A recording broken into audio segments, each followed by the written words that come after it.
Welcome to the Hazard Class Podcast. This is the podcast where I get to ask my stupid questions to some of the smartest people in and around the world of emergency response. My guest this week is the editor-in-chief of CBRNE World Magazine. He's been an author and a journalist inside of this space for the better part of 20 plus years. He's been at the helm of this magazine for the last 10. For those of you listening, only listening, don't be confused. I'm not talking to a Peppa Pig character. I'm talking to my buddy, Mr. Gwyn Winfield. Let's get into it.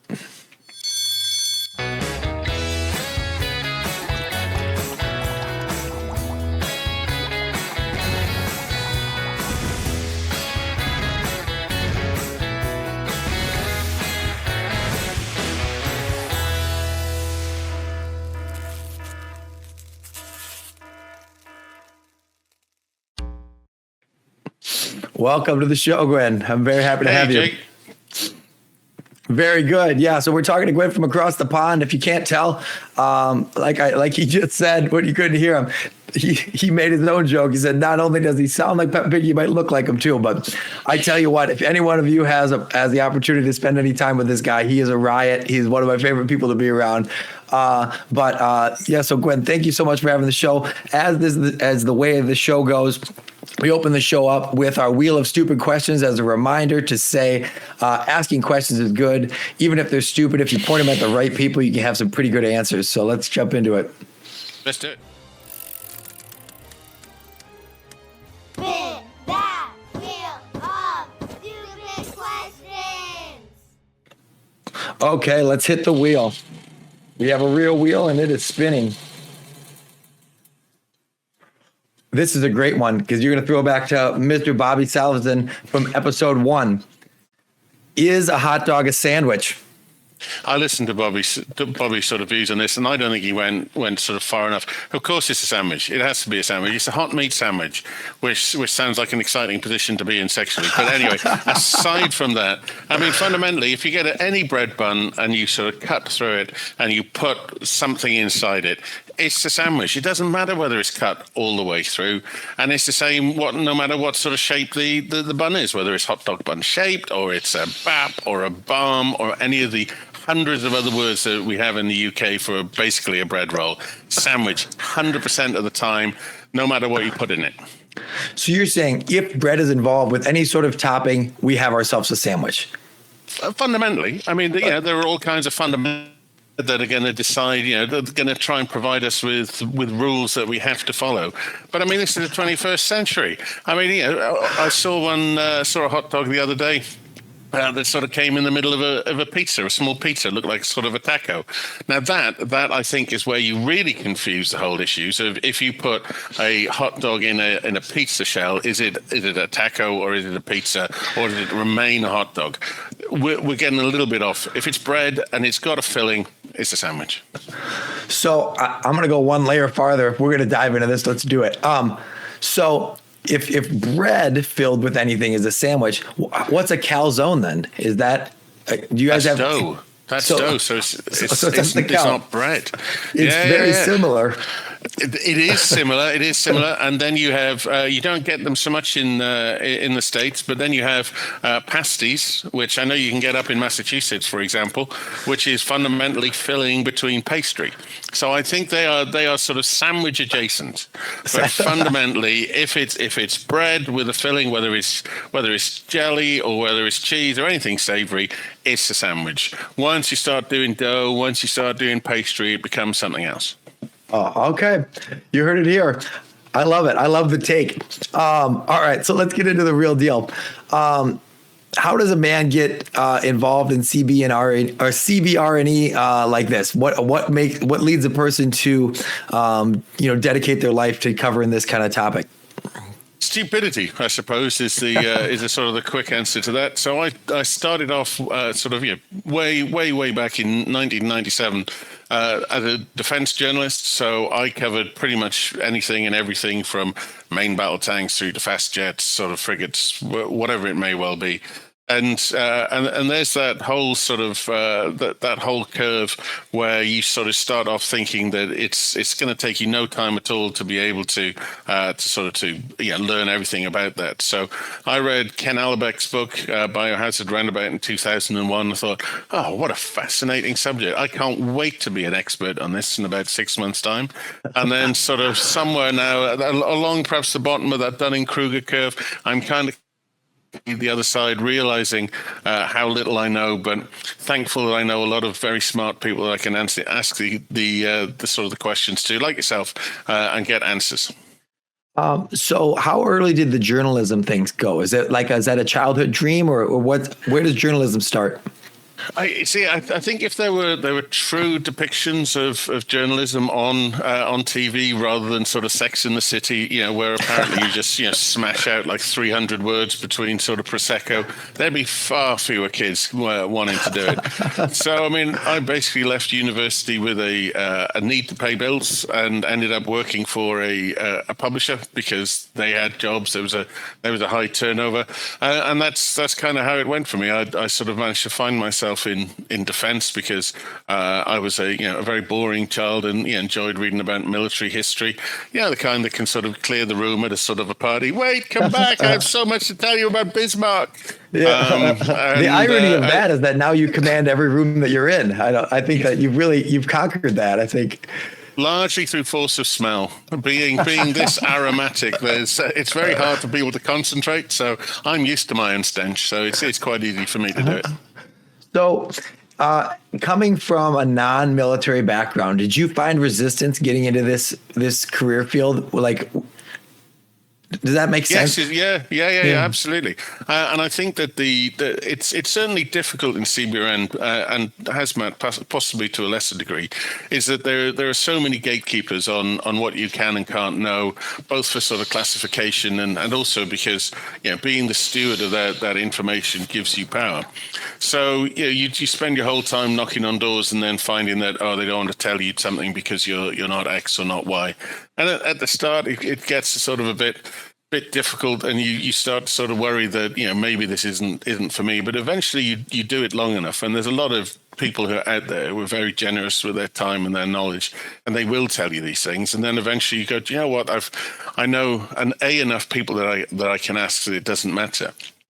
And B, when I look at all of these gatekeepers, I realize that the whole system is set up to, not let anybody through. Everybody loves, having that sort of monopoly on information.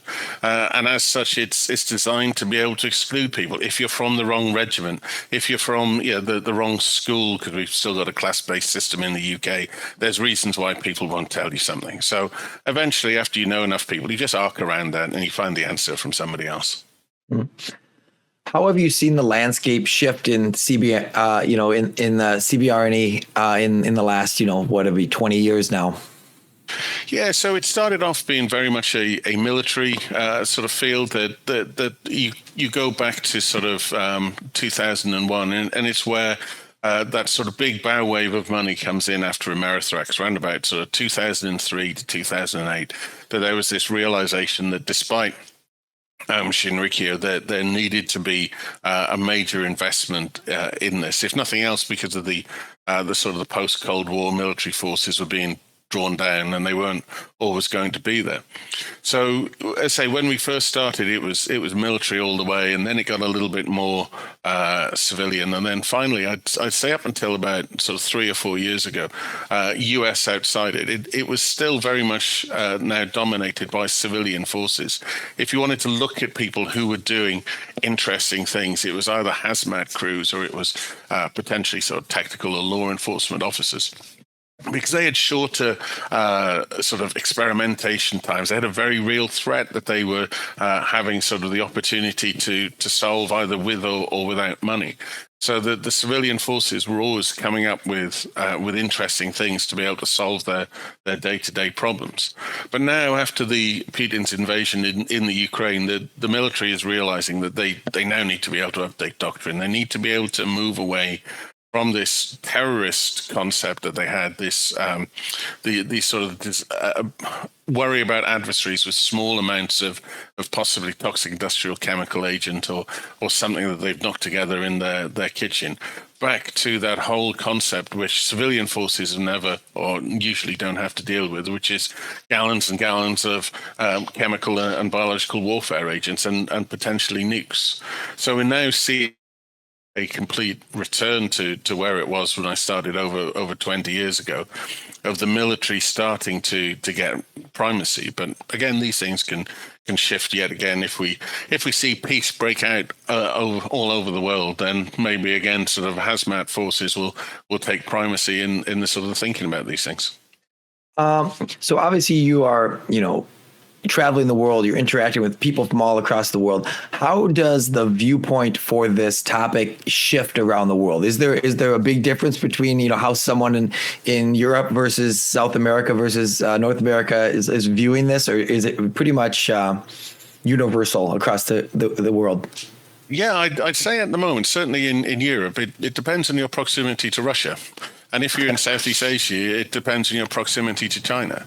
So you look at somebody, and I've got friends in both forces, you look at somebody from Poland and the level of threat that they're facing, and then you look at somebody in Portugal and the level of threat that they're looking at. There's an entirely different view of the capability that they need to build, the sorts of threats, the scale of the threats. So Poland's now stepped up a sort of a whole series of mobile labs. They're now looking at mine-protected vehicles for fire and hazmat crews, because they know that even if it's not sort of full intensity sort of conflict, it may well be that there are some Russian shells that have gone over that they may well need to respond to an incident that is in an explosively non-permissive environment. So they need to be able to have vehicles that are going to protect their crews when they go in there.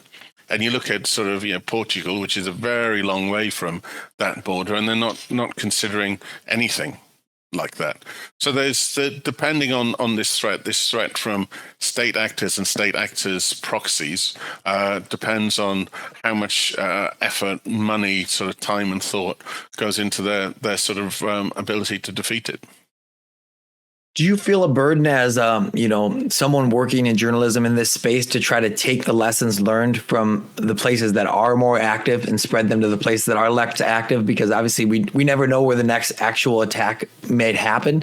And to be able to, proliferate the good information we're getting from the front lines and put them to places, that are less active. Is that a thing that's conscious in your mind when you're trying to, find articles and push this information back out to kind of the community at large? I think that the thing that always sort of gets me is the realization that there is no, certainly within CBRN and to a lesser extent in hazmat as well, there is no template case. That CBRN devices or chemical and biological devices are usually chosen by people whose cognitive process is slightly different than everybody else. So they've decided that they don't want to, stab their bank manager or to try and run him down, but they want to create a death ray, and this is how they're going to do it. So that when you sort of look at these various cases, it's often very difficult to be able to get one sort of set of lessons learned that you can sort of provide to someone and go, yep, there it is. That's all you need to learn about sort of doing this. So I think with the exception of almost sort of a bedrock foundation of keep yourself alert, keep yourself thinking, and train in the basics, that once you move on from that, it's very idiosyncratic in terms of the type of threats that you see and the kind of sort of resolution that you want. So in Africa, for example, the adding of organophosphates to wedding beer is a common thing, that you might well end up with 20 or 30 dead either, and we never really know what the causes of it are, but turning up at a funeral at a wedding where everyone's now planning for the funeral of 20 or 30 people isn't an unusual thing. But if in Europe or North America, we'd all suddenly wonder what the hell happened, and this would be something that would make the news all the time. So there's local threats and local solutions, and there are some threats that are cross-cutting. But again, you can only manage it with the tools that you've got. And we've all found, whether we're with the UK dealing with the Skripals or the US dealing with the Amerithrax, that when it happens, very rarely do we have the right tools on hand all the time. So it's those sort of that basic training, that training is going to keep you and then the people around you safe is the most vital thing.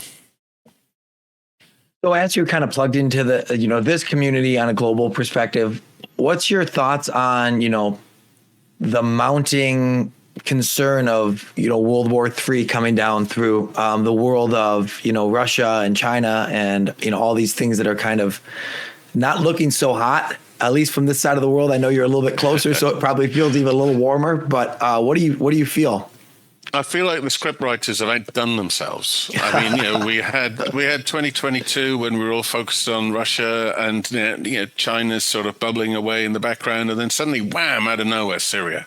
That was good work. We were all sort of, looking at what was happening between Israel and Iran, and a new fighter has entered combat. Yeah. And now we look at the geopolitical massive tidal changes that are going to happen in the region because of, I would suggest, an expected collapse of the sort of the Syrian HTS regime. I think it's going to be very difficult for them to be able to keep together the whole country, and there are some very big players on the borders that will seek to help and to choose proxies, and the destabilization of what used to be called Mesopotamia, I think, is going to have impacts outside it. And bearing in mind that this is a country that had acknowledged chemical weapons, was expected to have biological weapons, and not all of those will have been destroyed.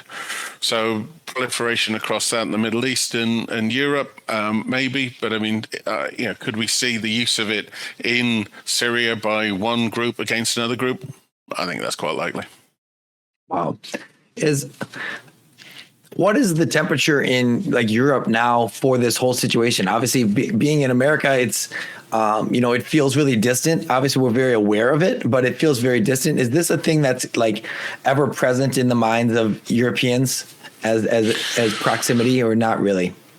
I'd say not really. I mean, again, obviously we're approaching the Christmas season here, so everybody's thinking about sort of far more, pleasant things. But I mean, we're seeing a sort of a large sort of potential sort of, again, wave movement of some refugees that were previously refugees moving back from Europe back into Syria.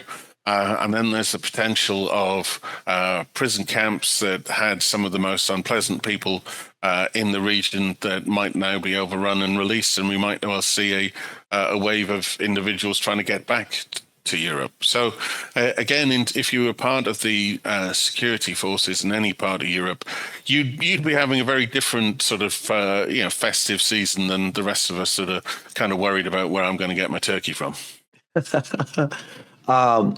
So let's go back a little bit more to your story. So how do you make the jump from being a contributing writer in this kind of field to now, being at the helm of this magazine?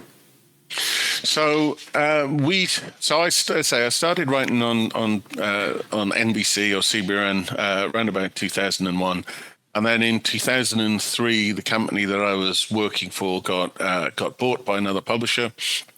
So we then launched in 2003 another magazine called NBC International. So I was still doing defense stuff, but largely writing on NBC CBRN. And then realized about sort of 2 years in that basically I was writing everything and my colleague David Levitt was selling everything.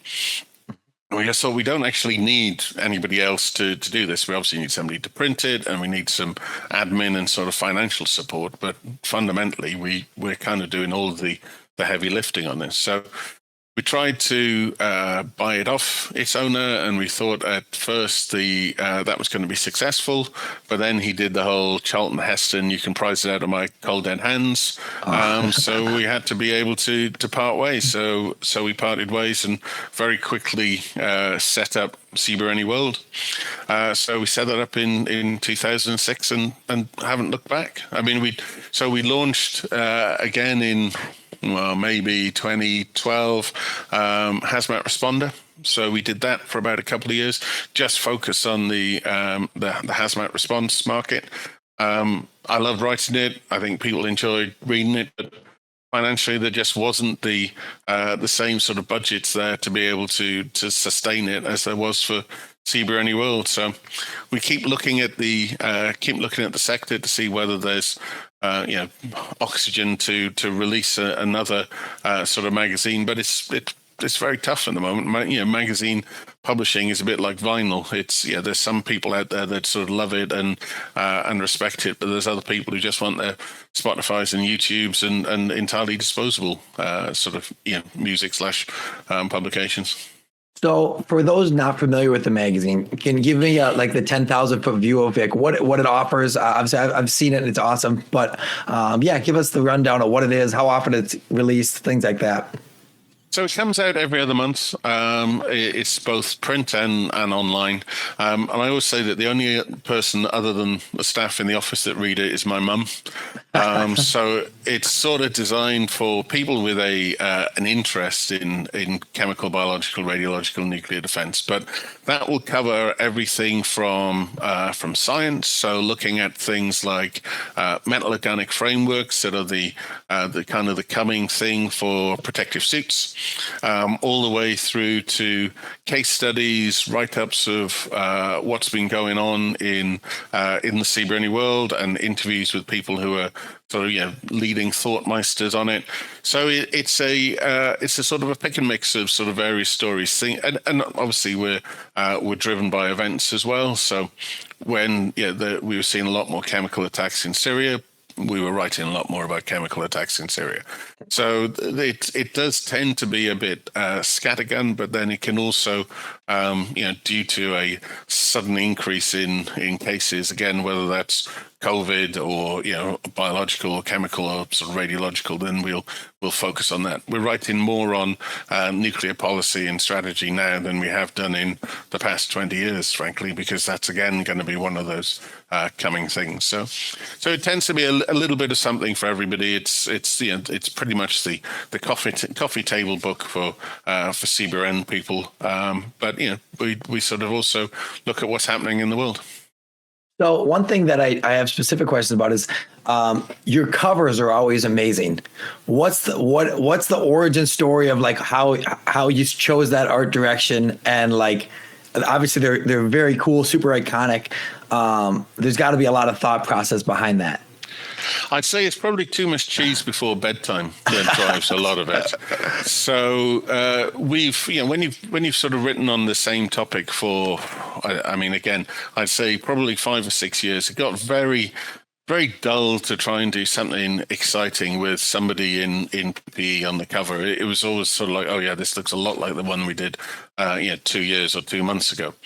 So we started using sort of illustrations far less regularly than we do now. So maybe 1 a year or sort of 2 a year. And then as sort of time went on and we got such great support from doing it, we now probably, out of 6 issues, we probably only do 2 with a photo on, and then everything else will be illustration of one variety or another. So as a sort of a good part of the job, I get to go to various sort of Comic-Cons, either where I'm traveling or in the UK, and sort of go up and down Artists Alley and sort of stare at all the sort of the incredibly creative people there, and look to see if they either have a style that we can utilize, or they have a sort of a good idea for something what I would call vanilla, but something vanilla. I go, great, we can do a CBRN version of that. Mm-hmm. So it sort of comes from talking to them. We're still very much an in-person office as opposed to all the hybrid working. So sitting down with a beer and sort of chatting about this, that, and the other, and what we can sort of what we can use and sort of bend to our will and our sector is kind of our jam. It's just what interests us. Yeah, and I love it. It looks great. It's sweet. Not a lot of people in the hazmat space are like, without diminishing anyone else, there's not a lot of people that are doing things that are really cool. And so just like the art and stuff is really cool. It's an angle that you don't see a lot of people take to like be edgy and cool and like, but it's awesome. So let's go next to the conference, right? We just saw each other, I don't know, what is it, 2 months ago at the conference in Orlando. What's going on with that? What's the history of that? What's the future of that? So we do at least 2 events a year, sometimes 3. So the big one we do is CBRNE Convergence, which is always either the last week of October or the first week of November, depending on where the sort of split lies. And that tends to, a bit like the magazine, bring together a number of different disciplines that nowadays are seeing themselves need to innovate. So when we first started off, it was very much about that whole drive from EOD moving into the CBRN space or vice versa. And then we've sort of looked at, again, moving sort of, paramedics, EMTs into sort of roving terrorist threat areas. So we've looked at the challenges behind that. So we always try and look at this concept of convergence. So again, because of outside situations, we've been looking more at that sort of challenge from sort of hazmat and CBRN troops into a kinetic environment like we're seeing in the Ukraine. So that's the current flavor of where it is, and where we might be in 5 to 10 years time. I'm not entirely sure. So we look at good stories. As you said, we travel around the world a lot. So sometimes we find an individual who's just got so many sort of good war stories. So there's a friend of mine, Gareth Roberts, who works for South Wales Police, and South Wales is like the Florida of the UK. We get all the crazies through there. They're always trying to do something that they shouldn't be. So Gareth's got all these incredible sort of stories about challenges, innovative solutions he'd had to get to sort of crazy situations. So Gareth will do a workshop on that. So we'll get sort of about 500 people together for 3 days, and just sort of sit down and really sort of chew through what's going on in CBRN. So yeah, next year's Charleston. So looking forward to that. Charleston, South Carolina. When I say South Carolina, everyone goes, "Oh, thank God! I thought you meant West Virginia." Sorry, West Virginia. I don't know anything about you, but a lot of your countrymen don't like it. So looking forward to Charleston. There's some good people down there. Yeah, I've heard. I've never been, but I've heard it's beautiful. So I'm excited. Hopefully, I'll make my way down there again. So as we kind of look to start wrapping up, I want to ask you a little bit more about your motivations. Right? I think that the story you tell kind of guides this thing that I needed a job doing interviews or research or journalism, and then I fell into this place and fell into this place. But at some point along the line, you really decided to have this be your thing. And so the question is really why on a deeper level? Why not just because you happen to be in this room and that room and you fell into it, but at some point you had to have said, this is worthwhile. And I'd be interested to know why. So some of it is down to that CBRN hazmat community is a great community, and I really do mean that.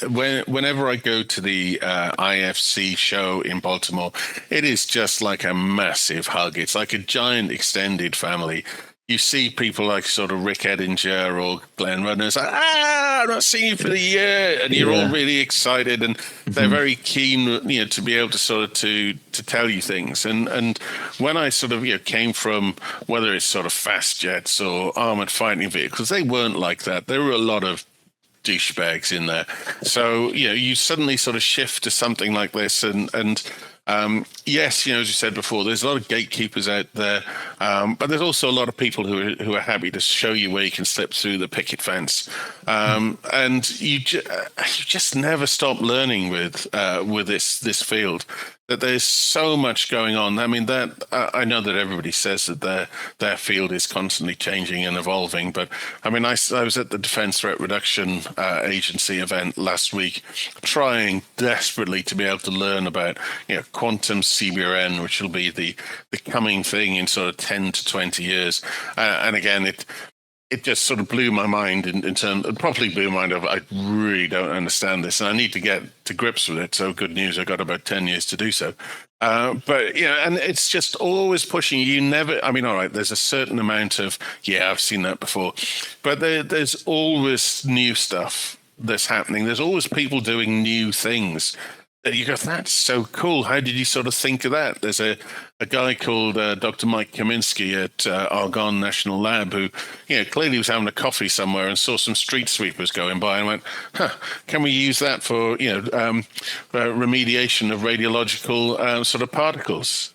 And you go, nobody ever did a tactical, you know, rad street sweeper. But now there's somebody out there thinking about it, and there's cool ideas, and there's, you know, lovely people, some douchebags, but a lot of lovely people out there, and you just go, why would I want to do something else? Why wouldn't I want to do this?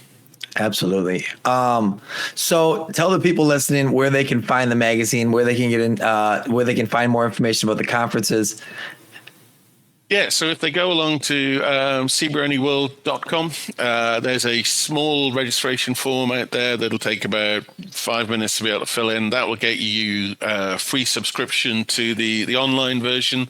There's 20 years of magazines there. They can sort of fill their boots, terabytes of data on anything you might need to know on CBRNE Hazmat.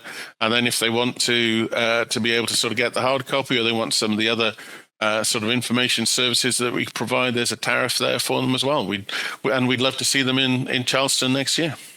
Absolutely, yeah. And so I can't overemphasize to the audience, if you have the opportunity to spend any bit of time with this guy, he is a riot. I don't know if I've laughed so hard in my life as the times I've spent with him, but he is just a treat, and I'm super grateful for the work you're doing, and I'm super hopeful that I'm going to see you again soon. Yeah, and keep asking questions, Jake. It's a good thing to do. Thank you. Yeah, I appreciate the time. Thanks for getting on here and talking to me today. Pleasure.